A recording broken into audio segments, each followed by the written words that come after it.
Hello, let's continue our Sudoku adventure with Caged in the Darkness by MicroStudy. So we have normal 6x6 Sudoku rules, so in every row, every column, and every 2x3 box, we are placing the digits 1 to 6 exactly once each. We also have killer cages in the grid, so digits in a cage sum to the value in the top left, and there's nothing wrong with your rendering here. This is also a fog puzzle.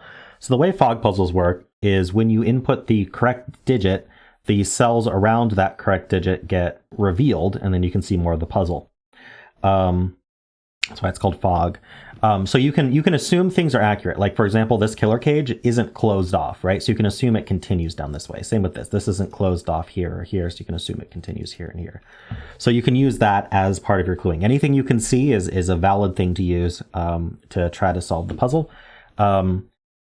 It's very important in fog puzzles if you don't want to cheat yourself. I mean, there's no such thing as cheating in a single player game, but if you want to do the puzzle as intended, don't start guessing digits until you're sure, because if you guess the right digit, it'll reveal the fog and that'll let you know that it was correct. So, you could just go into every cell and try 1 through 6 and solve it really quick, but that's not the intended way to solve these. So just thought I'd give that disclaimer. You can solve them logically without guessing. All right, so those are the rules. If you want to try the puzzle yourself, there's a link in the description. You do need to use this particular Sudoku Pad software to support the fog. So you can't print it out if that's what you normally do. Not sure who's doing that. But yeah, there's a link in the description to try it yourself, and I'm going to get started right now. All right, so we know that a 7 cage can't exceed 3 in size. So it's going to be like this. This cage is going to end here, and it's going to be exactly 1, 2, 4. This 6 cage also extends into these two, so it's going to be 1, 2, 3. So this is going to be a 5, 6 pair because we need that in the row. So this 9 needs to use one of 5 or 6. So let's see, this cell sees all the 4s in here. It sees the entire 1, 2, 4. So this cell here is either 3, 5, or 6. Now 3 is okay. This cell, okay, this cell's not the same. This cell doesn't see the full 1, 2, 3. Okay, so we're either a 3, 6, or there's a 4 right here. The 4 right here would force a 4 here. Interesting. I'm not sure what can I do with that?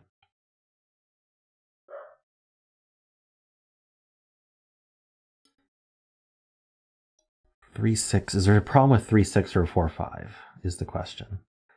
If this is 3, 6, then the 5 goes here. Yeah, this has the other 5, 6, right? We can't put both 5, 6s in the 9 because that would add to 11. So this has the other 5, 6 in it. Interesting. You'd think that there would, with fog puzzles, there's really only this to look at, so I'm missing something important here. Okay,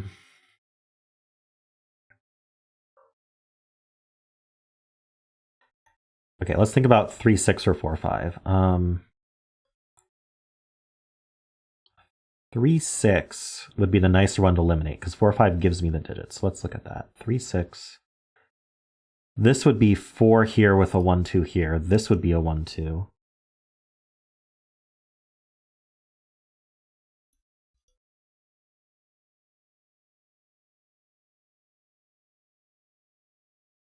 So this would be a 3. If this was 3, 6, yeah, this would have to be a 3. If this is 4, 5, oh, I see. This can't be a 4. That's the thing.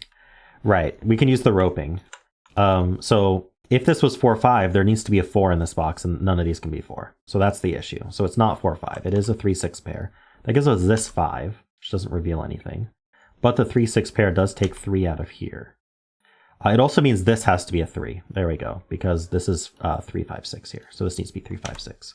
So that reveals a bunch. This can't be 3 anymore. Okay.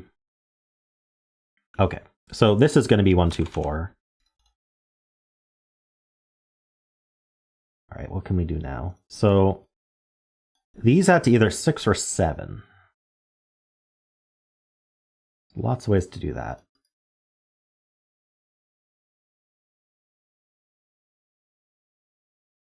There's a 4 in here, so this is not a 4. So there's a 1, 2 pair here, so that helps. That means this is minimum 3, 4.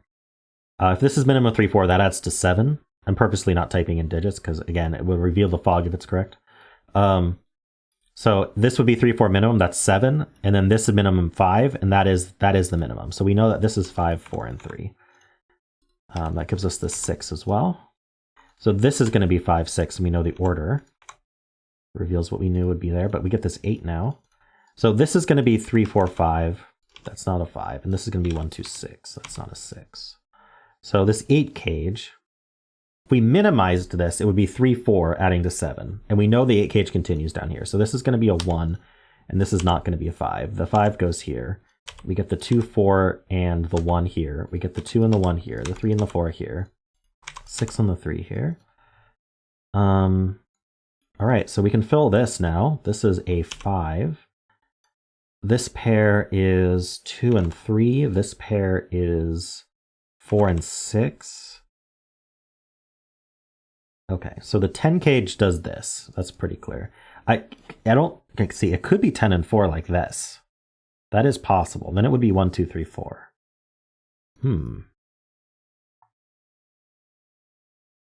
We actually don't know. Is there more Sudoku that can be done?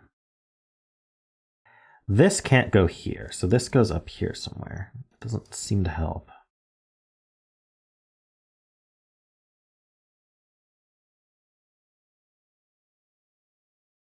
Okay. Well, this is not going to be 6. Because if this is 6, this is 4, and we're already 10. We know this is part of the 10 cage. It can't be 5, it can't be 4, it can't be 3. So it is from 1 or 2 only. This can't be 1, 3, or 4, and it's also not 6, because it's part of the same 10 cage. So could it be 5? If it were 5, we could do 5, 4, 1. That would work. So it could be a 5. It can't be 1, 3, or 4. So it could be 2, and it can't be 6, because that would already add to 10. So only 2 or 5. Okay, but we have this 1, 2, 6. Oh, we have a 1, 2 pair here. So this is 6, and this is 5. And now we do have to do 1 and 4. There we go. Somehow took me a second to spot that. Despite there being nothing else to look at, but that's okay. Let's see. How's this finishing? This row needs 2, 3, and 4. This row needs 2, 3, and 6. There we go. This is the 6 for the row. And that reveals a 7 cage. Okay. I was like, how's this going to finish? So it has to be 3, 4 to add to 7. I can't use the 2 because there's no 5. So it has to be 3 and 4. That gives us this 2 and 1 and 2 and 1 and 4. 3 and the 2, and we're done. Very nice. All right, well, thanks, MicroStudy. Nice introduction to Fog. I think we've done one Fog puzzle before, but still, if this is your first Fog puzzle, I think it's a nice introduction to the concept.